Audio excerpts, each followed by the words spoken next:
Arpa radio exclusive interviews. आप सुन रहे हैं रेडियो अरपा। अरपा रेडियो में आज हमारे साथ मौजूद हैं छत्तीसगढ़ योग आयोग के सदस्य और बिलासपुर के पार्षद श्री रविंद्र सिंह जी। स्वागत करते हैं हम आपका अरपा रेडियो में। नमस्कार। रविंद्र जी, योग आयोग छत्तीसगढ़ में और देश में कब से चल रहा है और इसका क्या काम चल रहा है, इसके बारे में हमारे श्रोताओं को जानकारी दीजिए। केंद्र सरकार के द्वारा आयुष विभाग है, आयुष विभाग के ही द्वारा योग का कार्यक्रम निर्धारित होता है केंद्रीय लेवल पे। छत्तीसगढ़ में हमारे इसका अलग से योग आयोग की स्थापना किया गया है, जिसकी दूसरी पारी में हम लोगों की नियुक्ति हुई। अच्छा, काफी दिन नहीं हुए हैं, मगर हम लोगों ने जब से शपथ लिया है तब से योग को दूर अंचल ग्रामीण क्षेत्रों तक पहुंचाने का हम प्रयास कर रहे हैं। अभी वर्तमान में सभी संभागों का योग प्रशिक्षण कार्यक्रम रायपुर में देवघर में कराया गया, चाहे वो बिलासपुर का मामला हो, चाहे बस्तर का हो, चाहे दुर्ग का हो। अब इसके बाद जो अगली कड़ी है, जिला स्तर पे हम पुनः लोगों को प्रशिक्षण देंगे, उसके बाद ब्लॉक स्तर के लोगों को प्रशिक्षण देंगे। इस तरीके से हम कहीं ना कहीं एक अंतिम छोर तक योग को पहुंचा के लोगों को जागृत जहाँ कर रहे हैं, वही उनके स्वास्थ्य लाभ के लिए हम सतत प्रयासरत हैं, लगातार प्रचार प्रसार के माध्यम से। और उसके साथ ही साथ हम एक योग प्रशिक्षण केंद्र प्रत्येक जिले में स्थापित कर रहे हैं। जैसे बिलासपुर में आपका गायत्री मंदिर में ही योग प्रशिक्षण केंद्र की स्थापना किया गया है, जहाँ निःशुल्क महिलाएं, पुरुष, बच्चे जाकर योग सीखते हैं और स्वास्थ्य लाभ लेते हैं। किसी प्रकार का कोई शुल्क नहीं है। जो ट्रेनर है और जो व्यवस्था है तो वो छत्तीसगढ़ योग आयोग के द्वारा है। अच्छा, जैसा आपने कहा बहुत समय नहीं हुआ है छत्तीसगढ़ में योग आयोग का निर्माण हुए और इसके सदस्य के रूप में आप लोग मनोनीत किए गए हैं। तो इसके पहले की जो स्थिति थी जब आपने ज्वाइन किया है और उसके बाद जो आप लोग पिछले 1 साल 1.5 साल से काम कर रहे हैं, तो उसमें आपको क्या लगता है कितनी जागरूकता आई है हमारे प्रदेश में? पहले के जो अध्यक्ष थे वो भी बिलासपुर से थे, हमारे संजय अग्रवाल जी मेंबर थी, हमारे ब्रह्म कुमारी की मंजू जी थी और अन्य लोग भी थे। तो लोगों ने अपनी तरफ से जो प्रयास करना था इन लोगों ने किया, लेकिन उसको आगे बढ़ाते हुए उस समय एक प्रचार प्रसार तक ही सीमित था और 21 तारीख को योग दिवस वगैरह मनाते थे लोग। अभी तो योग दिवस तो अनिवार्य रूप से राज्य केंद्र सरकार के द्वारा मनाया जाता है। हम लोगों ने सबसे अच्छा काम जो किया है कि एक ब्लॉक से लेके जिले से लेके प्रदेश स्तर पे प्रशिक्षण का कार्यक्रम हम लोग लगातार कर रहे हैं। एक दूसरा ये है कि उस समय कहीं पर भी योग प्रशिक्षण केंद्र निःशुल्क नहीं खोला गया, जो अभी प्रदेश में करीब 40 की संख्या में हम अभी तक खोल चुके हैं। अच्छा। इसको आगे और लगातार बढ़ा रहे हैं। हम लोगों को एम है कि कम से कम 100 सेंटर हम प्रदेश में विभिन्न स्थानों में खोले, ताकि लोग निःशुल्क योग का लाभ उठा पाए। विभिन्न क्षेत्र को ले, महिलाएं, बुजुर्ग, बच्चे सभी इसका लाभ ले पाए। किसी प्रकार का शुल्क बिना सभी व्यवस्था हम दे रहे हैं। तो जैसे योग से जो लोगों को फायदा मिल रहा है, या आप लोग जो इतने सारे सेंटर्स खोल रहे हैं, उनमें प्रशिक्षक इतनी संख्या में कहाँ से आप लोगों को मिल रहे हैं? और क्या जैसे अलग अलग तरह के योग, ब्रह्म कुमारी हैं या पतंजलि योग सेंटर्स हैं, इसके अलावा भी बहुत सारे ऐसे पर्सनल व्यक्तिगत लोग योग सेंटर्स चलाते हैं, लेकिन आप लोग ये जो एक तरह से सरकारी और निःशुल्क व्यवस्था कर रहे हैं, इसके लिए ट्रेनर्स कहाँ से आप लोगों को उपलब्ध हो रहे हैं? देखिए, सभी विश्वविद्यालयों में अब केंद्र के साथ साथ राज्य स्तर में भी योग की शिक्षा दी जाने लगी है, चाहे वो महाविद्यालय की स्तर हो, चाहे विश्वविद्यालय की। जी हाँ, सर्टिफिकेट्स भी हैं और डिग्री कोर्सेज भी शुरू हो चुके हैं। हमारे प्रदेश में भी सभी जगह पे है। बिलासपुर में है सुंदरलाल विश्वविद्यालय, अटल विश्वविद्यालय है और बहुत सारे महाविद्यालय है जहाँ डिप्लोमा डिग्री धारी बच्चे कर रहे हैं। और उसके साथ साथ केवल डिप्लोमा डिग्री ही होना अनिवार्यता नहीं है, उसके साथ उनके प्रतिभा को निखारने के लिए, जैसे मैंने बताया कि योग आयोग के द्वारा इन लोगों को 7 दिवसीय प्रशिक्षण भी दिया जाता है। प्रशिक्षण प्राप्त करने के बाद ये योग के जो मास्टर ट्रेनर है, वो उसको हम लोग कहीं ना कहीं योग प्रशिक्षण केंद्र में उनकी कुशलता को देखते हुए प्राथमिकता देते हैं। वो फिर आम जनमानस को योग की विभिन्न गतिविधियों से बचेगा। तो एक तरह से आप लोग योग के माध्यम से इन लोगों को रोजगार भी उपलब्ध करवा रहे हैं। निश्चित ही चाहे आयुष विभाग हो, चाहे छत्तीसगढ़ योग आयोग हो, साथ साथ हो, लगातार योग से जुड़े लोगों को रोजगार देने के प्रयास कर रहे हैं। हमारे प्रदेश के मुखिया आदरणीय भूपेश बघेल जी और हमारे समाज कल्याण के मंत्री है अनिल गढ़िया जी, आयोग के अध्यक्ष ज्ञानेश शर्मा जी, सब ने लगातार प्रयास किया है। अभी स्वास्थ्य विभाग के अंतर्गत भी योग से जुड़े लोगों को रोजगार दिया गया। आयुर्वेद जो क्षेत्र है वहाँ पर भी लोगों को रोजगार दिया गया, ताकि जो ग्रामीण क्षेत्र है वहाँ के स्कूल के बच्चे हैं, महिलाएं, पुरुष हैं, उनको योग की शिक्षा दी जा सके। उसके लिए लगातार प्रयास कर रहे हैं।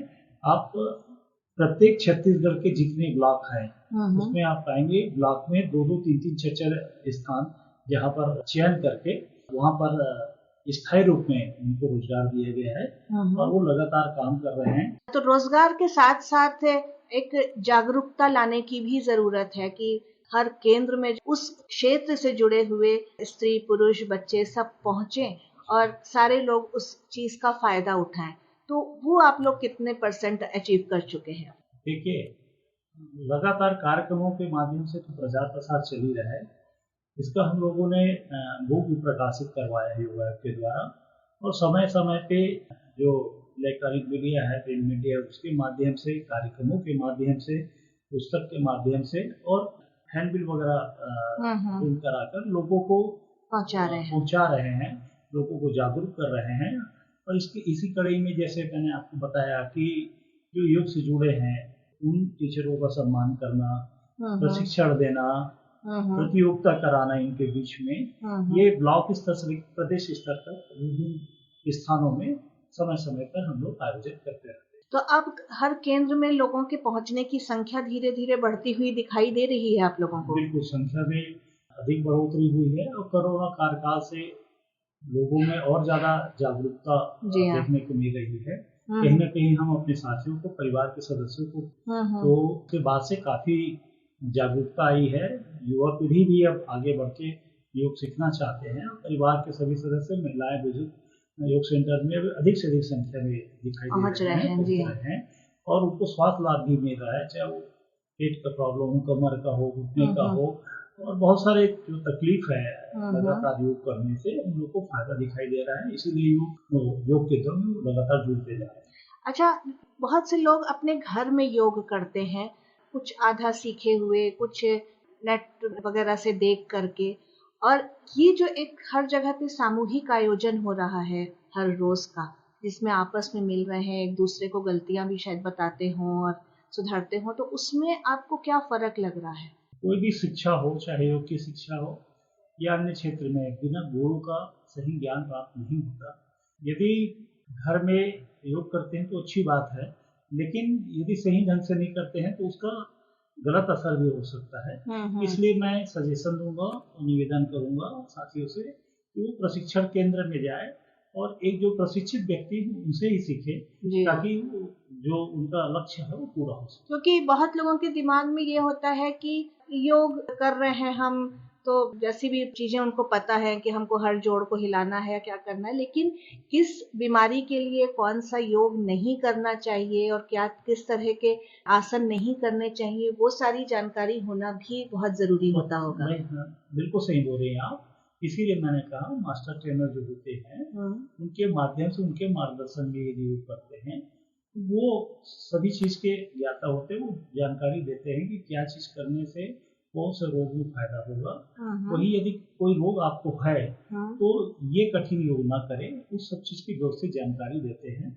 इसलिए मैं कहना चाहता हूँ घर में योग करें, वो अच्छी बात है, लेकिन कहीं ना कहीं गुरु के मार्गदर्शन में करें तो उचित स्थान में पहुंचेंगे और उनका जो कार्य है वो सार्थक। योग का कुछ खास प्रकार होते हैं, आसन होते हैं, इसके अलावा यंग जनरेशन जो है वो योग की जगह कुछ दूसरी तरह से एक्सरसाइज करना पसंद करती है, जुम्बा और इस तरह की चीजें, तो क्या उन चीजों को भी आपके योग आयोग ने मान्यता दी हुई है? उस तरह के भी प्रशिक्षक हैं या सिंपली योग आयोग में हम लोग चाहे जिम का हो चाहे जुम्बा का ले, इसको हम लोग योग की श्रेणी में नहीं रखते जी। योग हमारे आदि गुरु इस देवों के देव शिव जी और कहीं ना कहीं हमारे महापुरुषों के द्वारा और साधु संतों के द्वारा दिया हुआ पद्धति है। बिल्कुल। उसी पद्धति को अपनाते हुए हम लोग वही आसन को अपनाते हुए हम लोग योग करते हैं और कराते हैं। उसमें जिम का या जुम्बा का कोई स्थान नहीं है। लेकिन आज के आधुनिक युग की पीढ़ी के बच्चे हैं, उनको तत्कालिक लाभ के लिए या मनोरंजन के लिए करना चाहते हैं, तो एक अलग बात है।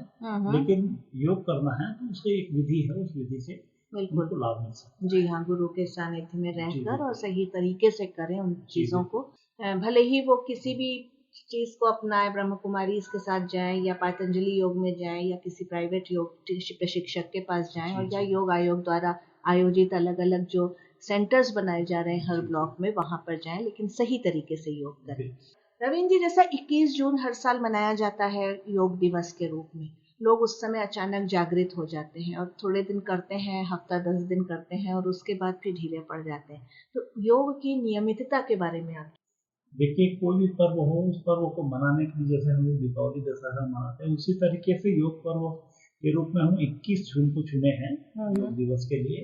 उस दिन भव्य रूप में योग करके, प्रचार प्रसार करके लोग योग दिवस को खुशी के साथ मनाते हैं, सभी वर्ग के लोग, सभी समाज के लोग। लेकिन ऐसा नहीं है कि अब योग को केवल योग दिवस के दिन मनाएं। अब आप देख रहे हैं कि योग को शहरी क्षेत्रों के साथ ग्रामीण क्षेत्रों में भी लोगों का जागृति देखने को आप लोगों को मिल रही है। वहीं आप देखिए कि केवल 21 तारीख नहीं, लगातार जैसे मैंने बताया है कि शहरी क्षेत्रों के साथ साथ ग्रामीण अंचलों में भी अब योग प्रशिक्षण केंद्र खुल गया है। तो स्कूल के बच्चे हों, चाहे महिला समूह हो, चाहे सरपंच के माध्यम से ग्रामवासी हो, लगातार योग का लाभ ले रहे हैं और इनकी संख्या लगातार बढ़ते जा रही है जो योग करने वाले हैं। जैसे मैंने बताया, कोरोना काल से तो लगभग ऐसी संख्या ऑनलाइन हो चाहे ऑफलाइन हो लगातार बढ़, और इसको संकल्पित करके योग को करना चाहिए। दिनचर्या में प्रत्येक दिन योग को शामिल करना चाहिए। उसका कारण है, आदमी आज भाग दौड़ की जिंदगी है, कहीं हम प्रतिस्पर्धा में किसी के सामने जाते हैं तो शारीरिक मानसिक रूप में स्वस्थ रहना आवश्यक होता है। और वो चीज की पूर्ति आप नियमित रूप में यदि 1 घंटा योग करते हैं तो आप पाएंगे शारीरिक मानसिक तौर पे आप स्वस्थ हैं तो किसी भी चीज को करने के लिए सक्षम अपने आप को आपकी इम्यूनिटी भी बढ़ेगी। बिल्कुल। तो इसलिए आदमी को दिनचर्या में योग को शामिल करना चाहिए। आप अरपा रेडियो के माध्यम से हमारे श्रोताओं को क्या संदेश देना चाहेंगे? मैं यही कहना चाहूँगा कि अपने जीवन में स्वस्थ रहने के लिए योग को अपनाएं। प्रत्येक दिन दिनचर्या में योग को शामिल करें। आप भी स्वस्थ रहें, आपके परिवार और समाज भी स्वस्थ रहे, और आप स्वस्थ रहेंगे तो आपके राज्य और देश का विकास होगा, स्वस्थ समाज का विकास होगा। जय हिंद, जय भारत। बहुत बहुत धन्यवाद आपका रवीन जी। धन्यवाद। Arpa radio exclusive interviews. आप सुन रहे हैं रेडियो अरपा।